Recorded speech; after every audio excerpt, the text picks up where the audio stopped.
네, 7월 29일 김은재 뉴스인 두 번째 코너 김은재 인터뷰입니다. 주요 정치 현안들을 제대로 훑어줄 수 있는 분들 모시고 이야기 나누는 시간인데요. 지난 7월 26일 윤석열 대통령 탄핵 청원에 관련된 청문회가 마무리됐습니다. 유례없던 시간이었는데요. 그때 나왔던 이야기들 다시 한번 저희가 복습하고 앞으로의 쟁점은 또 무엇인지를 이 두 분과 함께 이야기 나눠보겠습니다. 두 분 바로 인사드리겠습니다. 안녕하세요. 네, 안녕하세요. 네, 국회 법사위 소속이시고 네. 청문회 스타로 떠오르신 장경태 더불어민주당 의원님이시고요. 그리고 2차 청문회에서 증인으로 참고인으로 나오셨죠. 예. 하지만 거의 증인 같은 존재감을 보여주셨던 뉴스타파의 시민보 기자님이십니다. 두 분 반갑습니다. 네, 반갑습니다. 네, 저희 시사인 유튜브는 처음 나오셨는데요. 다 각각 이 화면 보시면서 한번 저희 구독자분들한테 인사해 주시겠어요? 네, 장경태 의원님부터. 네. 제 손에 장경태 의원님. 안녕하세요. 장경태 의원입니다. 현재 법사위에서 활동하고 있고요. 더불어민주당의 전 최고위원 또 현 서울시당 위원장 후보입니다. 열심히 지금 법사위에서 많은 분들이 또 많은 국민들께서 응원과 지지를 해주고 계셔서 너무 감사드리고요. 앞으로 더 치열하게 처절하게 잘 싸우는 국회의원이 될 수 있도록 열심히 노력하겠습니다. 감사합니다. 반갑습니다. 네, 시민보 기자님은 도이치모터스 주가 조작 사건을 세상에 처음 드러낸 분이시기도 하죠. 네, 저희 시사인 유튜브 구독자들한테 인사 한번 부탁드릴게요. 안녕하세요. 저는 시사인의 경쟁 매체인 뉴스타파에서 일하고 있습니다. 열심히 경쟁하겠습니다. 뉴스타파에서 일하고 있는 시민보라고 하고요. 저도 사실은 시사인의 독자입니다. 네, 여러분과 똑같은. 훌륭하십니다. 네, 벌써 굉장히 오랫동안 이제 시사인 구독하고 있고요. 우리 김은지 기자도 항상 응원하고 있습니다. 네. 아름다운 시간입니다. 그러네요. 저도 시사인 애청하고 있고요. 구독도 하고 있고요. 네, 잘 봐주세요. 네, 아름다운 경쟁이십니다. 네. 저는 응원자 입장입니다. 자, 오늘 저희가 청문회라고 하는 무거운 주제로 두 분 모셨지만 또 시작을 이렇게 훈훈하게 해주셔서 너무 또 힘이 된다라는 말씀을 드리면서요. 든든하게 시작해 보겠습니다. 그러니까 청문회 이야기를 가장 잘해주실 수 있는 분이 아닐까라는 생각에 모셨는데 우선 전례 없고 유례 없던 청문회였는데요. 총평 한번 먼저 해주시겠어요? 장경태 의원님 또 임하셨던 소감이 달랐을 것 같은데요. 네, 일단은 7월 19일과 26일 양일간에 걸쳐서 있었던 청문회는 국민청원 청문회였습니다. 그렇기 때문에 어떻게든 과거에는 입법청문회나 공청회 등은 있었지만 이렇게 국민청원을 대상으로 청문회를 처음으로 시작했고요. 또 이 청문회 안건 주제 자체가 대통령 탄핵과 관련된 사유였기 때문에 이번 청문회가 많은 국민들께서 관심을 받으셨던 것 같고요.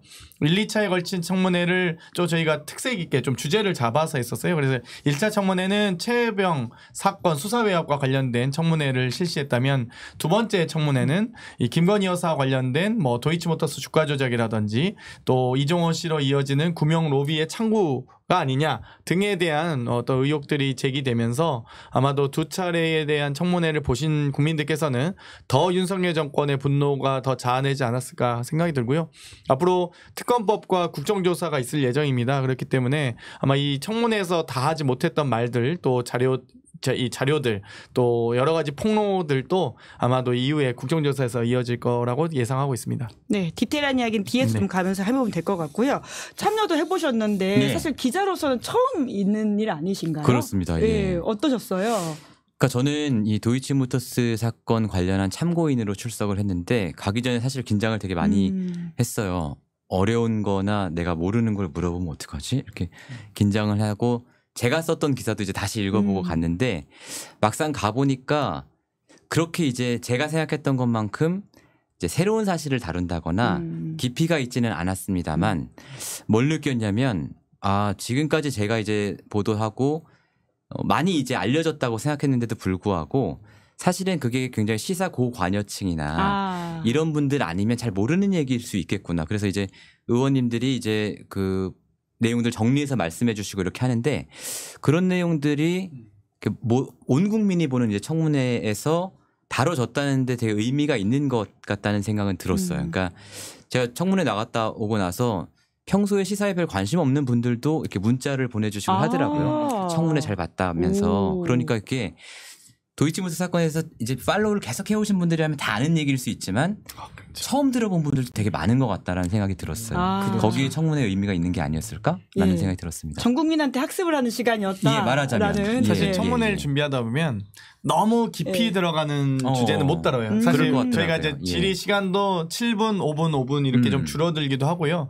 또 사실 실제 그 7분간 국민께서 이해하실 수 있도록 맞아요. 아주 요약하고 압축적으로 네. 또 네. 제 질의만 있는 게 아니라 상대방 답변 시간을 포함해서 7분이기 때문에 예. 아주 이 심플하게 좀 맞아요. 구조화를 다시 합니다. 그래서 네. 보통 저희가 또 이 최혜영 특검법 6월 달에 있었던 최혜영 특검법이 모 매체의 유튜브 12시간짜리 예. 보통 1분짜리 쇼츠도 10만 뷰 이상 넘어가기 쉽지 않잖아요. 근데 12시간짜리 동영상이 1차 입법청문회 때는 이 150만 뷰가 야. 155만 뷰였고요. 모 그러니까. 매체는. 예. 근데 다른 매체는 또 다 4, 50만 뷰 그렇죠, 나오고요. 그렇죠. 다 합치면 또 몇백만 되겠죠. 이번 예. 저번은 125만 이번에는 95만 정도 나왔더라고요. 네. 그래서 이 12시간짜리 영상을 누가 그걸 다 이렇게 많이 보시는지 저는 사실 예, 좀 신기하면서도 너무 감사하다고 생각하고 있어요. 맞아요. 네. 그런 의미가 확실히 있는 네. 것 같아요. 특히나 이제 자세한 내용들, 새로운 내용들이 나오려면 새로운 증인들이 나와야 될 텐데 또 예. 불출석이라고 하는 한계 맞아요. 때문에 그랬던 지점이 있는 것 같은데요. 맞습니다. 예. 그래도 좀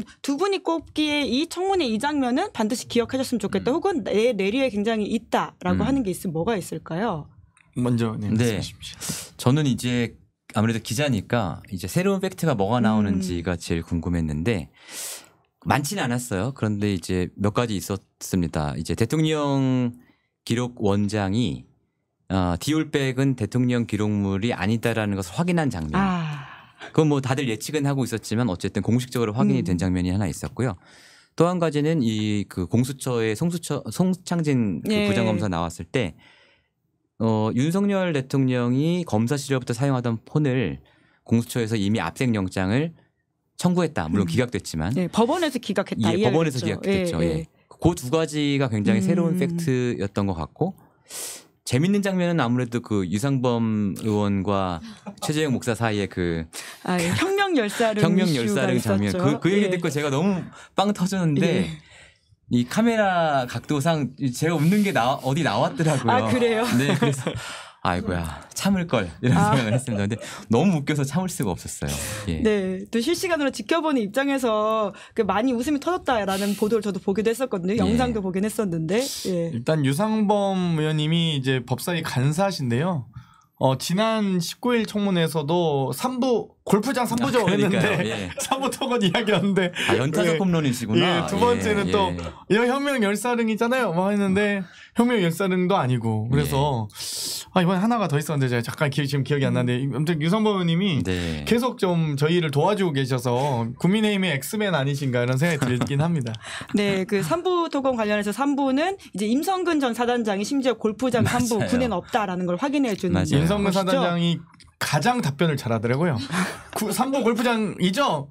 3부 골프장 없습니다. 없습니다. 딱 정말 임성근 사단장 딱 보시면 박정훈 대령은 딱 이렇게 그 의기양양하게 정말 딱 그 위풍당당하게 소신과 신념이 있어 보이는데 임성단은 계속 여기서 막 이러고 막 되게 뭐 죄진 사람처럼 누가 봐도 딱 범죄자의 모습으로 앉아 있잖아요. 그러다 핸드폰 만져거리다 저한테 걸려가지고 예 근데 어찌됐건 딱 그건 1차 청문회 명장면. 예, 그 답변만큼은 아주 딱 의기양양하게 3부 골프장 없습니다. 네. 근데 이해가 안 가는 게 사실은 그게 그 3부가 그 3부가 아니다라는 게 이미 청문회 며칠 전에 그치, 많은 보도들이 다 돌았던 얘기예요. 공부를 안 한 거죠, 그만큼. 네. 근데 어떻게 그럴 수가 있는지 이해가 안 가요. 사실. 그러니까 전지적 그 청문위원 시점에서 보면 그러니까 준비가 덜 돼 있다라는 게 티 났다고 볼 수 있는 건가요? 그러니까 저희가 이제 저희는 어떻게 보면은 입법 청문회 때 이미 한번 쭉 회람을 하고 한번 이 청문회를 한번 거치고 두 번째 청문회였고 19일 청문회 같은 경우는 국민의힘은 이제 맨 놀다가 지금 갑자기 들어가지고 청문회 하라고 하니까 내용도 뭐 없어요. 그냥 다 하루 종일 불법 청문회다 해선 안 될 청문회다 이런 얘기 하다가 조금 이제 얘기를 들어갔는데 사실 그것도 이제 이야기도 전반적인 최혜병 수사외압과 과정을 보면 7월 31일에 이 이첩 보류를 하는 지시 수사외압 과정이 있고요. 8월 2일에 됐던 이 회수 과정이 있거든요. 예, 이 두 가지도 그렇죠. 예. 경북경찰청 가서 군검찰이 회수해 가는 과정인데 이 두 과정도 구분하지 솔직히 못해요. 보면. 그래서 막 정말요? 헌재에서 뭐 예, 그래서 이첩 보류와 회수도 구분 못하면서 왜 질의하고 있지 이런 생각이 들긴 했는데 뭐 그래도 들어와 주셔서 감사합니다. 네. 네. 저희 시사인 유튜브만 열심히 보시더라도 그 차이를 굉장히 잘 확인하실 그렇죠. 수 있을 텐데라는 생각이 드는데 저희도 이제 2차 청문회를 중심으로 두 분의 좀 활약상을 뽑아봤거든요. 영상을 좀 먼저 보시고 그 내용과 관련된 이야기를 해보면 좋을 것 같습니다. 영상 준비됐나요? 공수처 수사 과정에서 언제 이종호 씨가 이 사건에 연루된지 아셨습니까? 이종호 씨가 연루된 사건에 대해서 공익 신고자가 와서 조사를 받은 것을 안 것이 7월 10일이었습니다. 아, 그전에는 이 멋진 해병 단톡방의 실체나 전혀 혹은 몰랐습니다. 1년씩이나 수사하시면서 이종호 씨 실체도 몰랐다고요? 전혀 몰랐습니다. 윤석열 대선 후보가 이렇게 얘기했어요. 주가조작 선수 이정필 씨에게 계좌를 맡겼던 2010년 1월부터 5월 사이에 미실현 손익만 계산한 것 이렇게 했는데 이것도 허위죠? 예, 명백한 거짓말입니다. 국민의힘 윤석열 캠프 이양수 수석대변인이 이렇게 얘기했어요. 선수 이모 씨가 사놓은 주식을 스스로 정리한 것뿐이다. 이것도 허위 사실입니까? 예, 명백한 거짓말입니다. 어느 누구에게도 해당 계좌를 빌려준 사실이 없습니다. 이건 1000% 거짓말이죠. 예, 그것은 법원의 판결에 의해서도 거짓말로 드러났습니다. 네, 우리 시민보 기자 뉴스타파가 아니었으면 과연 이 수많은 차고 넘치는 증거들이 세상에 드러났을까라고 생각해 보면 뉴스타파 그리고 시민보 기자께 저는 개인적으로 감사드립니다. 네, 1621일 만에 예. 청문회 공식적인 자리에서 저런 네. 이야기가 나온 거죠. 첫 보도 이후에. 예, 예. 예. 어떻게 좀 감회가 새로우실 것 같기도 한데요. 네, 사실은 그 처음에 저희가 보도하고 나서는 엄청 백래시가 많았거든요. 아. 경찰에서도 우리 내사한 적 없다라고 하고, 아, 사실이 아니라는 식으로 보도를 언론에서 다 그렇게 공격하고. 기사 쓰고 아무도 이제 따라오지 않고 되게 막 고통스러운 나날들이 있었는데 이렇게 이제 뭐 민주당 덕분이기도 하지만 이렇게 이제 청문회에서 저런 얘기까지 나올 정도가 됐다는 거에 대해서 굉장히 이제 기자를 쓰는 기자로서는 예, 감사하다는 생각이 들었고 사실은 이날 이제 저는 국민의힘 의원들께서 공부를 많이 해오셔서 저한테 공격하는 질문을 되게 많이 하실 줄 알았어요. 아. 반박을 할 줄 알았는데. 예, 그래서 제가 단단하게 반박을 해야겠다라고 마음을 먹고 공부를 해갔는데 딱 한 번 저를 불러주셨어요. 그것도 유상범 의원님께서 고맙게도.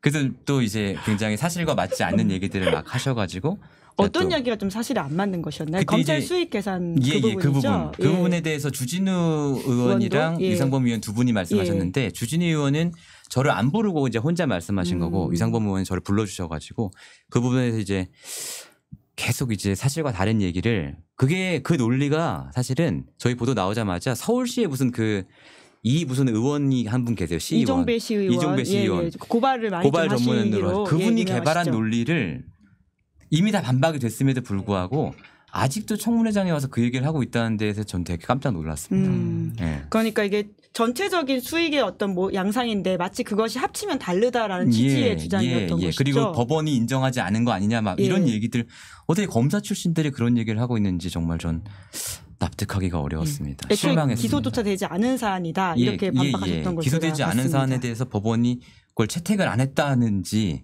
법원이 이거를 뭐 부정했다든지 뭐 이런 식의 얘기들을 어떻게 하죠? 검사 출신들이? 그 모르겠어요. 보좌진들이 써준 건 읽어서 그래요.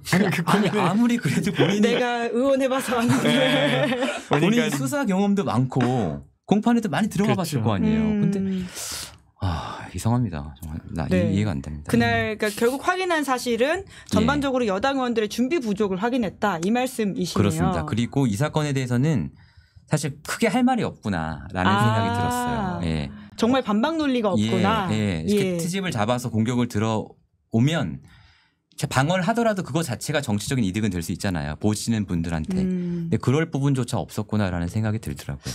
네. 장경태 의원님도 굉장히 이 지금 공수처 대행 역할을 하고 계시는 분과의 대화를 나누면서 뭐 이렇게 말씀하시는 것들 인상 깊게 봤는데요. 준비를 많이 하신 것 같더라고요. 일단은 이제 보통 질의할 때 기선제압부터 해야 되거든요. 아, 그래서 이것도 이렇게 송창길 요령이 나옵니다. 검사에 대해서 그러니까 공수처 2부장 검사에 대해서 사회이사부터 일단 깠죠. 그래서 사회이사 많이 하셨네요. 돈도 많이 받으셨어요. 그래서 일단 연봉부터 좀 얘기를 하고 맞아요. 검사 시절에 왜냐하면 또 이 사회이사뿐만 아니라 어떻게 사회이사가 얽혀 있는지도 모르기 때문에 일단 사회이사를 국회 속기록에 남겨야겠다 생각해서 하나하나 그 회사들을 언급했고 이종호의 사건도 수임했던 것도 확인하고 그 이후에 이제 이종호를 알게 된 날짜를 정확하게 확인해야 됐고요.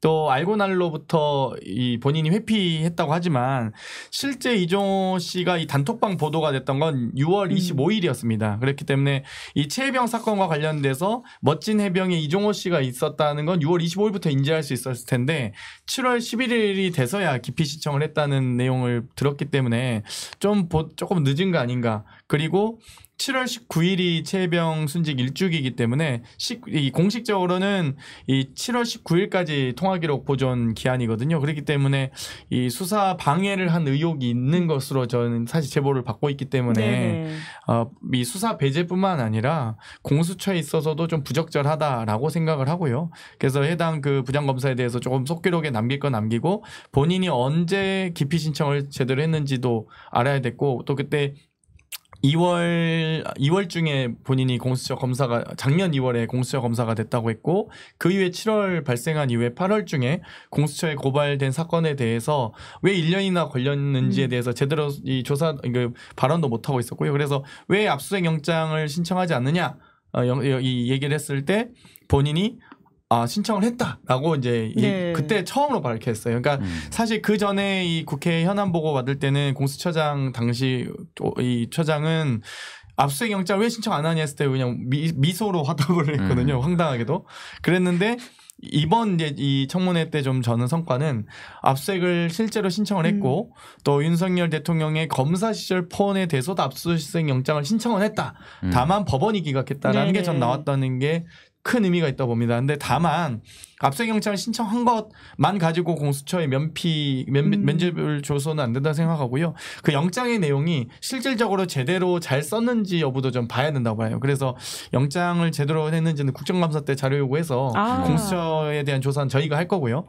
공수처가 만약에 수사를 대충하거나 혹은 수사 방해까지는 아니더라도 이 영장 작성 그리고 신청 과정에서의 이 여러 가지 꼼수가 있었다라고 하면 그러니까 열심히 최선을 다해서 써야죠. 이왕이면 저희도 고발할 때 최선을 다해서 고발합니다. 근데 그거를 대충 본인들이 수하면 안 되죠. 그렇기 때문에 그런 내용들도 모두 다 검토해서 미리 알았거나 알았을 가능성이 매우 높음에도 불구하고 영장에 기입하지 않았다거나 본인이 알고 수사된 확보된 자료임에도 불구하고 영장에 고의누락할 수 있거든요. 그런 거 다 볼 거니까요. 기대하십시오. 국정감사 때. 지금 굉장히 이미 경고장을 장경태 의원님이 날리고 계십니다. 영장 했는데요. 그리고 넘어가려고 하는 거예요. 사실 그거 절대 안 되거든요. 영장을 신청했느냐가 중요한 게 아니라 어떤 내용을 식으로? 얼만큼 자료를 확보해서 수사 증거를 이 영장에 다 작성해서 기입했느냐가 더 중요하거든요. 대충은 신청할 수 있죠. 한 장짜리로 대충 할 수 있죠. 의도적인 부실 수사를 한 게 아니냐라고 의심을 하고 계시는 건데 사실 도이치모터스 주가 조작 사건 관련된 검사의 수사도 그런 의심을 받고 있는 것이잖아요. 그렇습니다. 특히 김건희 여사 관련된 부분은 그렇습니다. 그걸 오랫동안 또 시민보 기자님이 취재하신 것으로 아는데 그리고 또 하나 좀 눈길을 끄는 게 이제 그날 삼보 회장 가족 같은 사이다라고 하는 녹취가 나와가지고 이거 가지고도 이제 국회 청문회장이 한번 뒤집어졌다라는 보도들이 꽤 나오던데 그 음성 잠깐 보고 오고 이야기 나눠볼까요? 들어주십시오. 저는 그 상부 회장님하고는 되게 오랫동안 우리 가족하고 다 같이 친하게 지냈고 이제 우리는 다 이제 아주 그런 또 가족 사이고.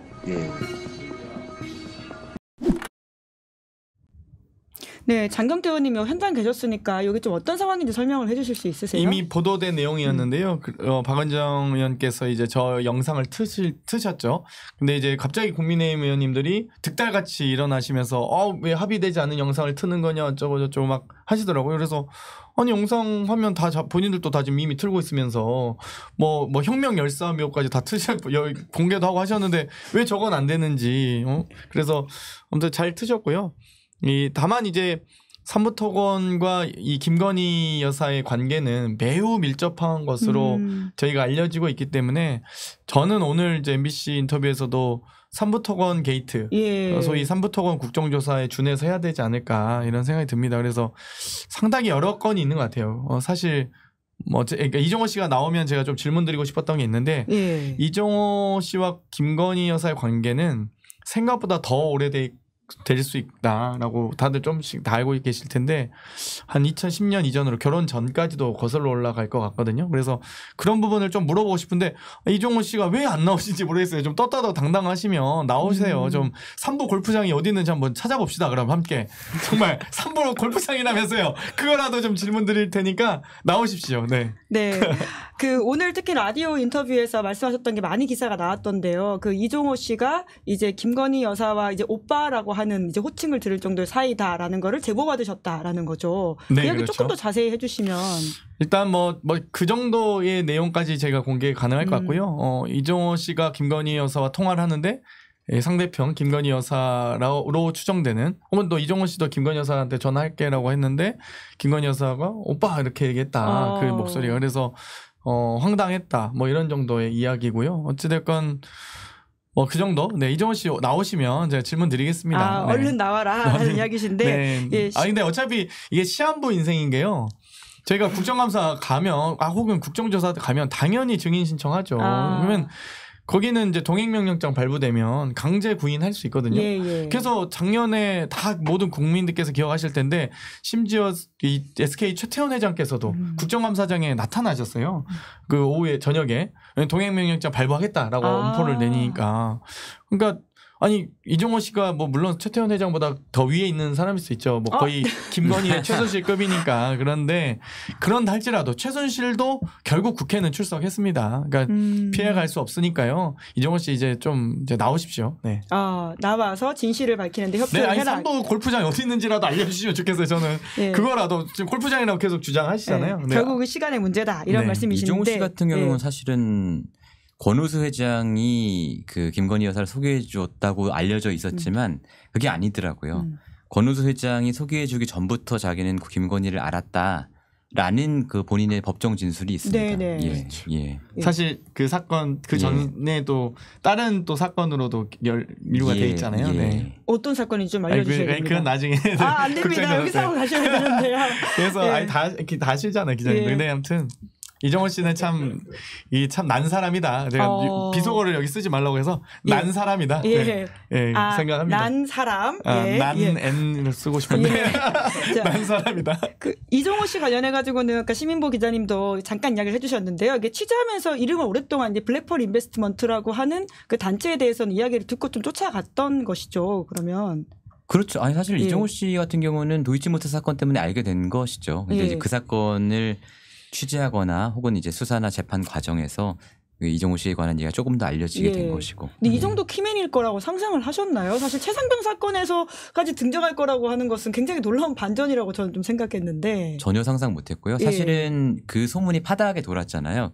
구명 로비에? 구명 로비. 근데 그때 처음에 소문 돌 때는 그러니까 한 올 봄이죠. 올 봄쯤에는 그게 이종호냐 혹은 또 다른 이모 씨냐 이게 다들 헷갈려 했었어요. 그 주포인 또 다른 지금 감옥에 있는 그분. 처음에는 이제 감옥에 있는 그분 얘기를 누가 저한테 하길래 그럼 말이 안 되는 것 같다.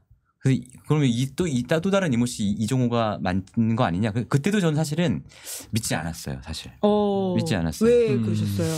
그러니까 이 사람과 김건희 여사의 관계에 대해서 재판 내내 나는 김건희 여사 직접 연락하는 사이가 아니다라고 주장을 했고 여러 번 그것도 이제 또 재판에서도 받아들여졌고 또 이분이 이제 자기 핸드폰을 압수수색 당하는 날 부셔버렸잖아요. 그래서 이제 그런 것을 뒷받침할 물증도 안 나왔기 때문에 이분의 그런 주장이 재판에서 어느 정도 받아들여진 상태였거든요. 그러니까 이 사람이 지금까지도 그러니까 아주 최근까지도 김건희 여사와 연락한다? 라는 것은 저는 사실 상상하지 못했어요. 기자로서는. 그런 얘기를 많이 들었음에도 불구하고. 수사가 이렇게 진행되고 있는 상황에서 설마 그렇게 과감한 행동을 했을까라는 말씀이신 거죠. 더더구나 김건희 여사 입장에서는 예쁜 사람이 아니잖아요. 이 사람 때문에 거리를 둬야 된다. 자기 지금 온갖 곤욕을 치르고 있는데 그렇게 계속 연락을 했을까? 라는 의심이 사실 많이 들었었어요. 사실 직접인지는 아닌지는 아직 확인이 안 되긴 했지만 통해일 수도 있고 지금 여러 가지 이야기들이 나오고 있죠. 가능성은 여러 가지죠. 구명로비 루트를 제가 파악하는 거는 조금 말씀드릴 수 있는 게 한 3가지 정도 되는 것 같거든요. 기본적으로 이종호 라인이 하나 있었던 것 같고요. 하나는 류일임 라인이 하나 있었던 것 같고 지금 방심위원장 말씀하시는 건가요? 방심위원장인데 재임에 성공하신. 그래서 이 임성근 사단장이 또 이 제가 초대권을 보냈는데 왜 이종호 씨를 모른다고 하세요? 해병단 통합 무슨 관계로 거기 막 한미연합사령관 와 있고 미군도 그다음에 우리도 그 합참 의장이 온 뭐 다 사성 장군들을 네네. 미국군과 한국군 사성 장군으로 온 행사에 멋진 해병 5명을 초대할 수가 없거든요. 근데 그 말도 안 되는 그 왜 초대권을 그리고 실제 본인 사단장 명의로 보낸 거 아니냐라고 막 했는데 본인은 모른다고 했을 때 사령부에서 취합했습니다라고 했는데 바로 그게 신기하게도 해병대 사령부에서 바로 그 정창래 위원장을 통해서 왔어요. 해병대 사령부에서 취합한 적 없다. 바로 부인했어요. 김기한 사령관께서. 그래서 얼마나 불쾌하셨으면 그렇게 즉각적으로 했을까. 그런데 문제는 멋진 해병뿐만 아니라 거기서 이제 멋진 해병이 왜 왔냐 했을 때 그 다음날 위증으로 저희가 처벌하려고 했더니 진술서가 왔습니다. 임성근 사단장으로부터. 그 진술서에는 본인은 해병대 관련자들 대상으로 몇몇 보냈던 것 같다. 이 총호종에 대해서는 보낸 게 맞는데 이종호는 아직도 모르겠다라고 왔어요. 근데 거기서 또 제가 이 최고위 모두 발언에서 했던 게 아니 무슨 소리냐. 류일임도 왔었다. 그때 최초 공개하면서 류일임은 해병대 제대한 사람이 아닙니다.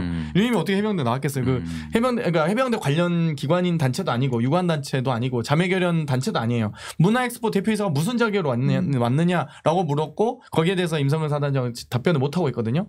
그렇기 때문에 진술서도 지금 허위로 작성하게 되고요. 그래서 류일임 라인도 하나가 있고 류일임도 어쨌든 김건희 여사와 가까운 것으로 알려져 있고 하나가 사실 임종득 지금 현 국회의원인데 당시 대통령실 2차장이었는데 이 라인도 지금 하나가 있는데 지금 현역 국회의원 되다 보니까 원래 이 대통령실에서 웬만해서 공천 얼마나 주기 싫었겠어요. 근데 신범철 차관하고 임종득 이 안보실 2차장에게 주거든요. 그러면 이 두 명은 뭔가 핵심적 역할을 했다는 건데 사실 이 신범철 차관은 이종섭 전 장관이 외국 가 있는 동안 여러 가지 역할을 했다고 보고요. 이 이첩 과정이든 이 수사 회수 과정이든 특히나 유재현 법무관리관은 차관실 직속이기 때문에 차관이 아마 역할을 했을 거예요. 결정적 회수 과정에서는. 그리고 임종득 2차장은 어찌됐건 여러 안보 그 국방비서관 박진희 맞죠? 임기훈 국방비서관을 통해서 이루어지는 모든 행위들이 어찌되었건 강희구 부속실장 통해서 연락도 오지만 임종득 2차장이 모르고선 안 되는 라인이거든요. 그래서 이 라인은 뭘까? 그리고 또 그 밑에 이 국방부 군사부 장관까지 이어지는 이 라인들이 또 하나 있는 것 같아서 크게 저는 세 가지 라인으로 보고 있는데 임종득 2차장은 현역 국회의원이라서 질문을 못하니까 너무 안타까워요. 이게 이런 게 바로 방탄 공천이죠. 이런 게 바로 임종득이 왜 국회의원 만들어가지고 질문을 못하겠네요. 지금 예고편 하나 풀어주고 가셨다라는 생각이 드는데 너무 궁금한 게 많네요. 정말. 유일임 방심위원장 같은 경우에는 사실 시민보 기자가 그 검찰 의견서 23억 원 이야기했던 걸 관련해가지고 방심위가 그 라디오 방송에다 법정 제재하고 이랬던 그렇습니다. 것이기도 하잖아요. 그게 아까 다 말씀드렸던 서울시 이종배 의원이 개발한 논리를 방심위에서도 그대로 가져와서 이제 저희는 이제 제재를 못 하니까 제가 출연해서 이제 발언했던 라디오 프로그램을 이제 제재를 했었죠. 그러니까 이게 되게 궁색한 거죠. 그 논리를 개발할 인재도 별로 없는 것 같고. 그러니까 아직도 그게 잘 가닿지가 않는데 그 방심위가 제재한 논리가 뭔가요? 같은 논리예요. 법원이 이것을 인정하지 않았다. 검찰 의견서라고 말씀하셨잖아요. 검찰 의견서죠. 검찰 의견서에 따르면 김건희 모녀가 23억 원의 수익을 봤을 것이다라는 식의 이야기를 하신 건데 저희가 보도도 다 했지만 검찰 의견서가 검찰의 의견을 쓴 게 아니고요. 의견서 안에 인용을 한 거예요. 그 복붙을 한 거예요. 한국거래소의 심리분석 이상 심리 그 결과를. 그럼 그것은 추정도 아니고 그야말로 한국거래소가 김건희, 최윤순 두 사람의 계좌를 다 들여다보고 도이치모터스를 언제 얼마에 사서 언제 얼마에 팔았는지를 다 계산해서 더하고 빼고 다 해서 나온 최종 값이라는 뜻이거든요. 그러니까 그것은 뭐 움직일 수 없는 숫자예요. 그건 뭐 문재인 정부의 검찰이 수사한다고 해서 혹은 윤석열 정부로 바뀌었다고 해서 계좌에 찍힌 숫자가 달라지는 건 아니잖아요. 그렇죠. 네, 그건 너무 이제 움직일 수 없는 사실인데 그걸 그런 논리로 이제 제재도 하고 법정 제재도 하고 발언했다는 이유만으로 뭐 청문회에서도 얘기하고 심지어 아마 고소고발도 했을걸요. 그 이종배라는 시의원 분께서. 그리고 그 류희림이 지금 방심위원장으로 다 여전히 있다. 그 류희림 같은 경우에는 이제 저희가 보도도 했지만 그 김건희 여사가 그 처음으로 공식석상의 모습을 드러낸 게 고 심정민 소령 그 뭐랬죠 추모 시집 예, 예. 발간회였잖아요. 그 모임을 조직한 게 유일임이었고, 그러니까 사실은 그 모임에 모였던 사람들이 어떤 역할을 해왔고 앞으로 이 정부에서 또 어떤 역할을 할지도 되게 유심히 봐야 되는 부분인 것 같아요. 그러니까 아까 유일임 라인 말씀하셨으니까. 류일임 같은 경우는 저도 과방위하면서 이 가짜뉴스라고 가짜뉴스 제재한다고 하지만 법적 근거가 없어요. 방심위가 그럴 권한이 없고요.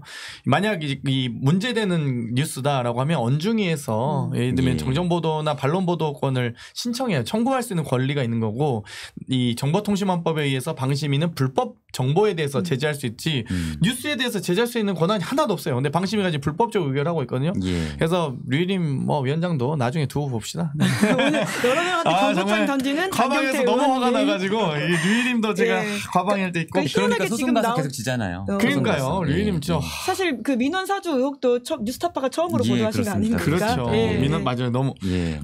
근데 또 심지어 이번에 류일임 이번에 신임 방통위원장 네. 후보자인 이진숙과 과 선후배예요.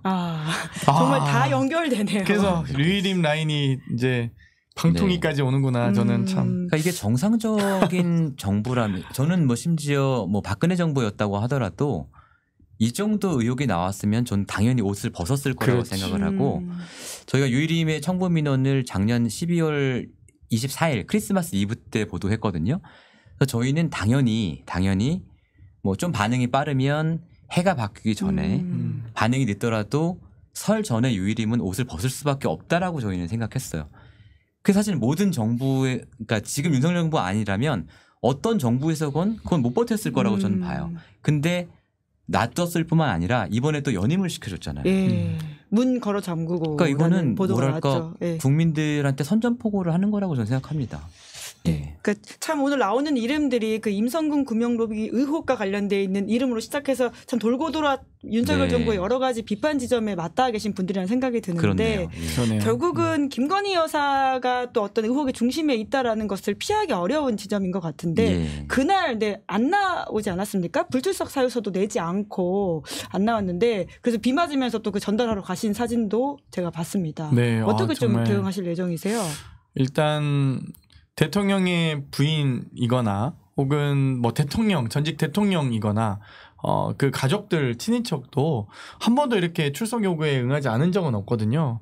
그런데 이렇게 김건희 여사가 도대체 어떤 이 신분이시길래 도대체 이렇게 무시하고 정말 검찰도 소환하고 사상 초유의 일 아닙니까? 근데 저는 그거 딱 그 기사를 본 순간 황제 소환 아니냐길래 아닌데요? 검사가 소환당했는데 보니까 그렇게 이야기를 했는데 법사위방에도 그렇게 전달하고 김건희 여사의 특권 의식과 아주 특혜 의식은 아주 몸에 절어 있는 것 같아요. 그래서 이 불출석에 대해서 저희가 항의 기자회견도 가기도 했고 또 비도 많이 와서 정말 쫄딱 젖으면서 정말 비참하고 참담한 모습을 보이기도 했는데 그만큼 저희가 처절하게 싸워야겠다는 또 결심을 다지는 순간이었고요.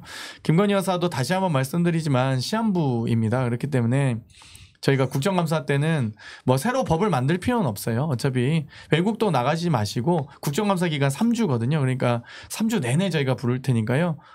외국 나갈 생각하지 마시고 또 도피 생각하지 마시고 오셔서 10월 달에는 꼭 오셔야 되니까 그 전에 국정조사 때도 꼭 부를 테니까 꼭 오셔서 좀 얘기 좀 해주십시오. 뭐 개사과라도 좋으니까 개사과라도 해주시던지 해주셨으면 좋겠습니다. 네. 저희 주요 순방 일정이 잡히지 않을까 그러니까요. 생각이 드네요. 말씀 듣고 보니. 네. 제가 보기에는 3주씩이나 잡을 게 뭐 있을까요? 또 어디 가서 빈곤 포르노 찍으실까 봐 걱정이 되는데 네. 이러니까 네. 비속어 아닙니다. 네. 그 대한적십자사 홈페이지에 나와 있는 내용이고요. 네. UN 인권 헌장에도 좀 나와 있습니다. 그래서 네. 아주 우리 가난과 약자와 빈곤과 질병을 우리가 홍보 대상으로 삼아서는 안 됩니다. 다시 네. 한번 공익 광고를 해드리겠습니다. 네. 김건희 여사 관련해서는 사실 그걸로 명예훼손으로 지금 경찰 네. 조사를 받고 계시고 그게 검찰로 넘어갔나요? 네, 정보통신망법에 의한 명예훼손 조사고요. 서울경찰청에서 5시간 조사받고 서울중앙지검에서 5시간 조사받았습니다. 정말 했던 질문 또 하고 했던 질문 또 하고 했는데 아직 아무 감감무소식이네요. 결과가 나오진 않았다. 네, 예. 뭐 뭐 그러네요. 이 방송 보고 또 기소 처분 하려나 모르겠는데 네 어떤 법리를 구성하시는지 보겠습니다. 나 청문회에서 이제 김건희 여사 조사를 가지고 어느 의원님인지 모르겠지만 송창진 부장검사 앞에 앉혀놓고 검찰이 이렇게 조사하는 경우가 있냐 그랬더니 맞은편에 있던 국민의힘의 검사 출신 의원분들께서 있습니다. 왜 없어요? 막 이렇게 막 소리 지르셨잖아요. 제가 떠올려 보면 없는데 그러니까 그런 경우는 있어요. 사실은 피의자가 나 대구 사는데 서울까지 가기 너무 힘들다. 그러면 대구지방검찰청에서 만납시다. 그럼 피의자를 대구지검에 불러서 뭐 조사를 한다거나 이런 경우는 사실 있습니다. 그거 이제 피의자나 참고인의 피의자는 그렇게 안 해주죠. 참고인의 편의를 이제 봐주는 정도는 있지만 그렇게 제3의 장소에서 만난 것은 사실 MB 이후에는 처음이 아닐까 싶어요. 네. 게다가 휴대전화까지 검사들이 반납했다라고 하는 것은 사실 전에 없던 그러니까 일인 것 맞아요. 그 경호처 건물이라는 얘기는 그냥 안방 조사 받은 거죠. 그리고 그 핸드폰이 뭐 폭발물이었다? 일단은 위험한 시설일까 봐 아무튼 보안을 위해서 검찰 안 갔다고 하면 저도 앞으로 중앙지검 대검 무서워서 못 가니까요. 저희 폭발물 있을까 봐. 예, 무서워서 저도 못 갑니다. 그리고 핸드폰 꼭 앞에 그 저희 보좌관한테 압수하시고 오시고요. 신분증 꼭 맡기셔야 돼요. 우리 검찰이랑 할지라도 국회 2층에 안내소가 있습니다. 그래서 신분증 맡기시고 저희 출입증 파란색 받아오시면 저희가 친절히 조사받도록 하겠습니다. 네. 굉장히 약간 사실 뭐 개사가 라도 받았으면 좋겠다라고 하셨지만 이미 그 검찰 조사를 받으면서 사과했다라는 식의 입장을 변호사가 어떤 유튜브 출연에서 하기도 했더라고요. 사실 그것도 전에 없는 일이라는 생각이 들긴 하는데요. 예, 뭐 사과를 자기가 사과할지 안 할지를 본인 혼자 판단하기 어려우면 본인 남편과 판단하면 되지 왜 여당의 비대위원장하고 상의를 합니까? 그래놓고 문자 엑십이라고 하질 않나. 그리고 사과를 하고 싶으면 진짜 좀 본인이 뭐 하다못해 대통령실 영부인 입장문 이렇게 내든가 변호인을 통해서 대리 사과하면 어떡하자는 겁니까? 정말 진짜 이거 정말 말하기 좀 그렇지만 그러니까 홍준표 시장이 자꾸 국민의힘에선 소시오패스 논쟁이 있는 거거든요. 제가 한 워딩이 아닙니다. 저는 홍준표 시장님께서 굳이 소시오패스 논쟁을 한 이유가 있다고 생각하거든요. 그러니까 우리 사회에 좀 더 이 정말 사회적 소통이 중요하다라는 의미로 우리 홍준표 시장님께서 아마 특정 인물을 향해서 이 조언을 하신 거라 보고요. 저는 그런 논의들이 국민의힘 내에서 또 우리 대통령실과 여당 내에서 두루두루 있으셨으면 좋겠어요. 좀 폭넓게 이 사회적 소통이 무엇인지. 저는 누구라고 특정인을 규정하고 하진 않았습니다. 김건희 여사 출석 요즘에 하도 고발을 많이 하니까. 김건희 여사 출석하지 않았다는 이야기 하다 보니까 여기까지 가게 됐는데요. 사실 그날 굉장히 중요한 증인으로 나왔어야 됐고 두 분 사실 또 청문위원으로서 물어보고 싶은 게 있으실 거고 오랫동안 취재한 기자로서 사실 너무 물어보고 싶은 게 있으실 거라는 생각이 들거든요. 각각 좀 김 여사가 만약에 나왔었다면 혹은 취재를 했었다면 뭘 좀 물어보고 싶으셨는지 궁금합니다. 아니 뭐 당연히 저로서 제일 궁금한 것은 그 주식을 사고 팔 때 누구와 어떤 연락을 주고 받았는지가 제일 궁금하죠. 사실 그게 제일 큰 관건이기도 하고요. 예를 들어서 정말로 이제 법정에서 결론이 난 것처럼 권오수 회장만 하고 연락을 한 것인지 다른 선수들과도 연락을 했는지 그리고 권오수 회장과 연락을 했다면 대체 무슨 얘기를 주고 받았는지 그게 제일 궁금합니다, 사실은. 검찰 조사에서도 그 부분을 가장 뜯어묻었어야 된다 이렇게 보시는 거죠? 그렇지만 전혀 조사가 안 됐죠. 그 부분은 전혀 조사가 안 됐어요. 지금까지도. 예. 아니 그리고 그 사실 검사가 간접적으로 김건희 여사가 권오수 회장으로부터 정보를 받아서 그 정보에 기반해서 증권사 직원과 그 매매를 하는 통화가 녹취가 많이 있다라고 얘기를 이미 했단 말이에요. 그러면은 권오수 회장과 김건희 사이에서는 굉장히 구체적인 수준의 그 내부 정보 그리고 주식 매매에 대한 어떤 지침 이런 것들이 저는 오갔을 가능성이 매우 높다고 보는데 김건희 여사가 뭐 대답을 해줄지는 모르겠지만 정말 그런 걸 정말 물어보고 싶다는 생각이 사실 강제 수사를 열심히 하면 나올 수 있는 증거인 것 같다는 생각이 드는데요. 근데 이미 시간이 너무 많이 지나서 증거 인멸이 다 되었을 가능성도 있죠. 그러니까 첫 보도가 나왔을 때 사실 그때부터 수사를 제대로 했었으면 맞습니다. 맞습니다. 김건희 여사가 이번에 나왔다면 좀 뭘 물어보고 너무 많으신 것 같긴 저는 진짜 한데요. 많긴 한데 일단 대통령실을 왜 이전했는지부터 궁금하긴 한데 청와대에서 다 하루도 주무시기 싫으셨는지도 궁금하고. 그거는 대통령 결정 아닌가요? 뭐, 여사 결정이라고 보세요? 뭐 네. 대통령 결정이라고 믿고 싶. 아니 뭐 서류 서명은 결제는 대통령이 하셨겠지만 이 내용적 결제는 또 누가 했는지 궁금하기도 했고 뭐 아니 본인 의사는 전혀 없으리라 보지만. 또 뭐 예를 들면 지금 도이치모터스 이런 것도 있지만 구명 로비는 어떤 분으로부터 받았는지 그리고 800에 7070은 도대체 누가 전화했는지 그러니까 본인은 아니라면 그러니까 남자냐 여자냐도 지금 답변하지 못하고 있잖아요. 이종섭 전 장관이. 그러니까 참 저희도 황당한 게요. 개인 정보가 아니잖아요. 국가 기밀도 아니잖아요. 남자냐 여자냐는 뭐 대통령실에 남자가 수백 명 있고 여성도 수백 명일 텐데 그게 왜 답변을 못하는 내용인지 모르겠어요. 남자냐 여자냐 답변을 끝까지 안 하더라고요. 그래서 뭐 예를 들면 구명로비 그러니까 7070 전화를 쓰신 적 있는지 그것도 궁금하고 예, 그 이후에 이 삼부토건 관련돼서 뭐 어떤 얘기를 하셨는지 그런 것도 궁금하죠. 젤렌스키 대통령의 부인과도 도대체 어떤 얘기를 하셨는지 뭐 48초 동안도 한미 정상회담 하시는 분들이기 때문에 뭐 깊은 얘기를 하셨을 거라 생각은 안 합니다. 뭐 어차피 우크라이나 재건 사업에 삼부토건이 참여하는 걸 보여주고 싶으셨을 테니까 뭐 그건 이해하는데 그래도 대화를 뭐 몇 마디는 하지 않았을까. 그래서 그런 것도 좀 궁금했고요. 뭐 궁금한 건 많습니다. 아무튼 이해가 안 가는 것들이 너무 많거든요. 저희가 상식적으로는 이렇게 해야 될 텐데 왜 이렇게 했을까. 뭐 그런 것들이 좀 있어서 명품백 받으실 때 경호처 그 무서워서 대검을도 못 가시는 분인데 최재형 목사님 어떻게 무서워서 만나셨는지 코바나 콘텐츠는 왜 이사하셨는지 너무 궁금해요. 그런 것들. 3주가 필요한 이유가 있으시군요. 너무 많아서 예. 네. 그 김건희 여사 지금 생각나는 대로 말씀을 드렸는데 코바나 콘텐츠 이사하면서 그 인베스트먼트 들어왔던데 거기는 또 어떤 투자 회사인지 신종개혁인지 뭔지 이제 아무튼 어떤 관계인지 그것도 궁금합니다. 네. 여러 가지 많네요. 너무 많아서. 네. 장경태 의원이 지금 국정조사, 국정감사에 김건희 여사가 꼭 나와야 된다라고 말하는 수많은 이유를 말씀해 주신 것 같다라는 생각이 듭니다. 개인적으로는 건강도 참 궁금합니다. 정신 건강이 괜찮으신 건지. 멘탈이 괜찮냐 이런 의미이신 국정의 거예요? 최고 책임자의 그 건강은 매우 중요한 거잖아요. 대통령이 최고 책임자 아닌가요? 예, 대통령. 죄송합니다. 이종호 씨의 말을 빌리면 VIP는 김건희 여사였다라고 하는데 아니 처음에 해명을 김계한 해병대 사령관이라고 했잖아요. 그런데 아니 대한민국 누가 해병대 사령관 보고 VIP라고 합니까? 정말 황당해가지고 변명을 해도 저렇게 못하나. 네, 정말 결국 그래서 본인도 말을 바꿨죠. 네, 다시 그렇죠. 이제 김건희 여사라고. 저 시민부 기자님께 검찰 수사 관련해서 좀 더 여쭤보면 그럼 결국 이거 어떻게 좀 마무리될 거라고 보세요? 여사를 소환하긴 했잖아요. 그리고 나서는 검찰 내 갈등이 있다라는 식의 보도만 나오고 끝나고 있는데 결과 이미 이제 그 싸움은 끝난 거 아닙니까? 이원석 총장이 뭐 속된 말로 이제 꼬리를 내리면서 끝난 것 같고 결국은 이제 9월 12일에 2심 이제 그 판결이 권오수? 나오잖아요. 도이치모터 주가조작 세력들에 대한. 근데 이제 결정적인 변수가 그 전주 한 명을 지금 그 공소장 변경을 해서 주가 조작 방조 혐의로 기소를 했단 손모 말이에요. 씨. 예.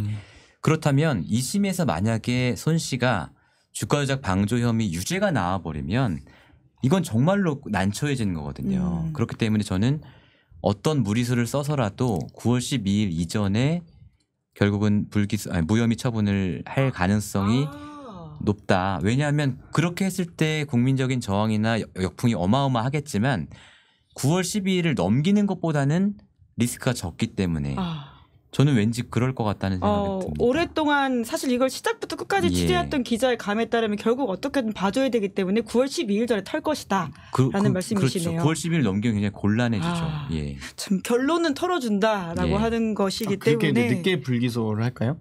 하여튼 9월 12일 전에. 알겠습니다. 좀 더 빨리 할 것 같은데. 한 달 반 남았나요? 네. 여튼 9월 전에 9월 10일 전일 것이다라는 말씀이신데 한번 상황을 지켜보고 또 이제 그 선고 나면 심 기자님 모시고 말씀 들어보면 좋을 것 같은데 마무리하기 전에 근데 요 이야기 어제 또 이제 장경태 의원님이 권성동 의원께서 이제 재계약 문제 제기에 대해서 또 기자회견을 하셨던데요. 이게 소위 말하는 제보 조작 혹은 뭐 탄핵 사기 게이트다 이런 식의 주장을 하는데 거기에 대해서 입장이 좀 궁금합니다. 어제 기자회견을 했는데요. 그제 권성동 의원께서 페북에서 이 사전 모의를 했고 제보 조작이다라고 주장을 하셨어요. 그래서 어제 기자회견 한 바로는 아니 일단 이종호 측을 먼저 만났고 이종호 측으로부터 제보를 먼저 받아서 그 다음날 김기현 변호사 불러서 크로스 체크한 거고요. 실제로 제가 들었던 사진, 초대장, 제보 내용, 자료 모두 다 이종호 측으로부터 받은 겁니다. 김기현 변호사로부터 받은 게 하나도 없거든요. 그래서 그걸 반박했더니 그 이후에 지금 대응이 없어요. 그래서 사전 모의인데 사전에 그럼 제가 이종호 측과 사전 모의를 했다는 건지, 그리고 제보 조작이라면 그 조작을 제가 이종호 측과 사진과 초대장을 다 이종호 측으로부터 받았거든요. 그럼 제가 제보 조작 사전 모의를 이종호 측과 하고 제보 조작도 이종호 측하고 같이 했는데, 그러면 이종호 측을 먼저 수사해 주실 겁니까? 그러니까 그것도 오히려 권성동 의원 그 워딩에서도 페북에도 제가 이종호 측과 통화하면서 통화한 이 내용 자체가 원래 인터뷰를 하시라, 그게 억울하시면 양심 고백을 하시라라고 제안을 하면서 대화가 시작되고요. 그 과정에서 양심 고백을 하시고, 실제 저는 김기현 변호사와 엮이고 싶지 않다, 그러니 양심 고백하시라라는 표현이 나오고 그걸 또 그대로 인용을 하셨어요. 네네. 그러면 제가 엮이고 싶지 않은 사람과 이 사전 모의를 하고 제보 조작을 했다는 얘기인지, 그러니까 앞뒤가 하나도 안 맞는데 제가 그걸 어제 조목조목 반박을 했더니 지금 답변이 안 나오고 있고요.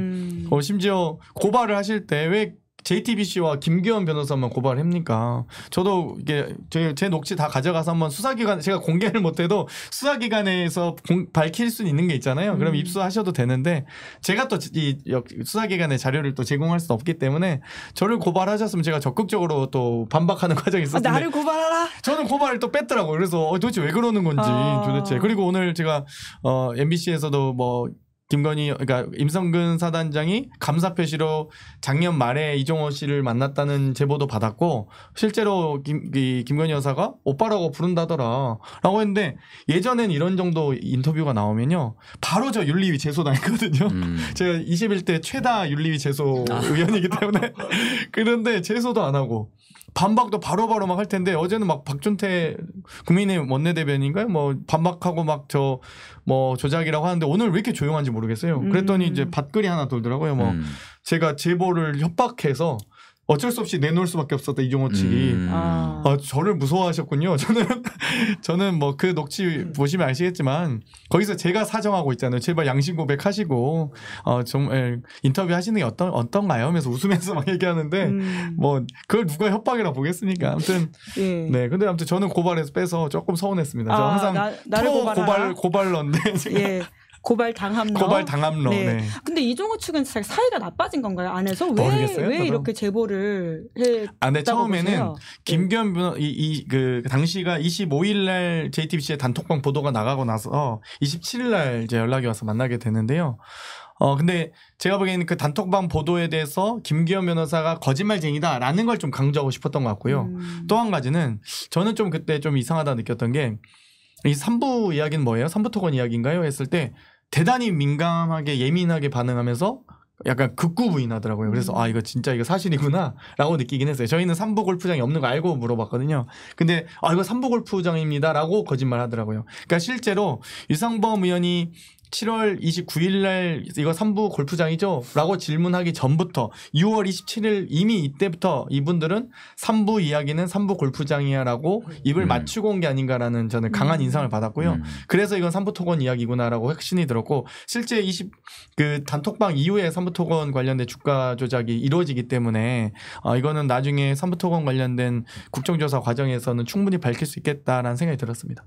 네. 그래서 오늘 이제 인터뷰에서도 얘기했던 게 3부 이야기는 이 3부 골프장 이야기다라는 얘기를 했었다. 그 이야기를 하고 싶어서 제보하러 왔다라는 말씀이신 그렇죠. 거네요. 네, 그 만나신 분이 사실은 장경태 의원님뿐만 아니라 민주당의 여러 보좌관들이나 의원님들을 찾아다니면서 그런 얘기를 하고 다녔다. 그러니까 김규현에게 흠집을 내기 위한 공작이란 말을 그분은 그렇지만. 다른 분이긴 한데요. 예. 이 복수의 인물입니다. 그래서 그분 아니에요? 예, 그분도 있고 또 다른 분도 있고. 선수의 대화가 지금 그래서 굉장히 대명사가 여러 개 나오고 있습니다. 밭글에는 그 사람이라고 돼 있던데 딴 맞습니다. 사람이구나. 예. 각자가 각자의 역할을 하더라고요. 예, 그래서 알겠습니다. 예. 네, 그러니까 여기저기서 김기현 변호사에 대해서 흠집을 내기 위한 그렇죠. 제보를 하고 다녔고, 그 과정에서 입수하게 된 게 장경태 의원이 이제 얻은 정보다라는 근데 이제 말씀이시네요. 그쪽에서도 자료를 줄 때 예. 임성근과 이종호는 단순 친분 관계이기 때문에 구명 로비를 할 수 있는 이루어지는 관계가 아니다. 네, 이걸 네. 강조했는데요. 강조하더라고요.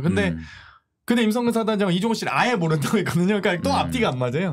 그래서 아무튼 임성근 사단장님 뭐 잘 조사 받으시기 바랍니다. 네. 네, 저희가 이제 시간 관계상 좀 마무리를 해야 될 것 같은데 그래도 끝으로 시민보 기자님께서는 이제 어떤 이제 보도를 또 계속 좀 이렇게 이어나가고 계시는지를 좀 살짝 힌트 주시면 좋을 것 같고요. 도이치모터스 네. 관련해서 네네네네. 그리고 또 장강태 의원님께서는 탄핵 이제 청문회 이후에 어떻게 좀 대응하실 건지 알려주시면 좋을 것 같아요. 도이치모터스 주가 조작 그러니까 사실 시민보 기자님 잠깐 제가 말씀드리면 정말 이 주가 조작 사건을 이해하는 것도 높으죠. 상당히 해박한 지식이 있으시더라고요. 그래서 이번에 삼부토건 취재도 좀 해주셨으면 제가 부탁드리고 싶어요. 저희는 이제 경제 전문가는 아니다 보니까 미리 이제 근거를 가지고 하는데 이미 뭐 주가 조작의 전문가시더라고요. 요즘 이제 아닙니다. 수사하거나 조사하면 다 전문가잖아요. 원래 금융조사 해보면 금감원장 가는 시대니까.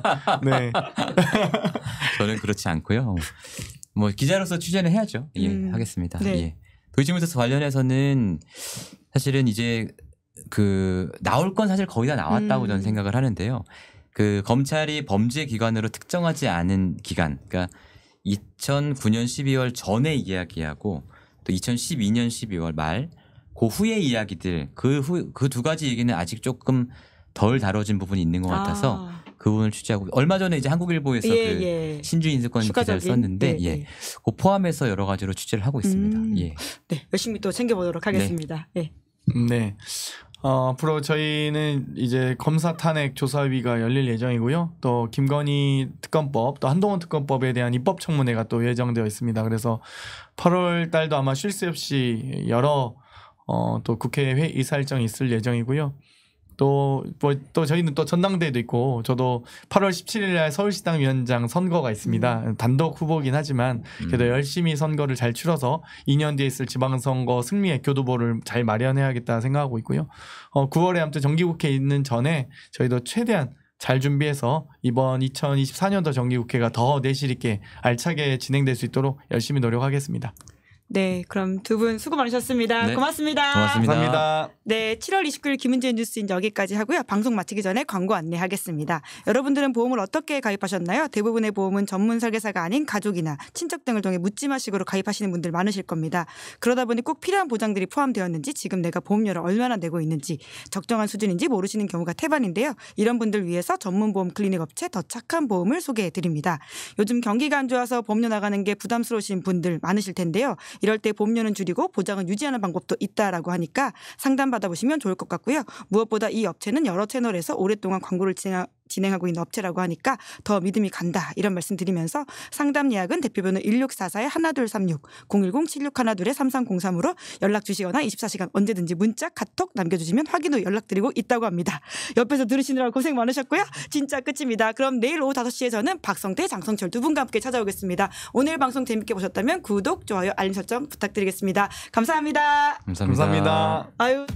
시사인이 만드는 정치 라이브 김은지의 뉴스인 매주 월요일부터 목요일까지 오후 5시에 생방송됩니다. 구독, 좋아요, 알림 설정으로 함께해 주시면 큰 응원과 격려가 됩니다.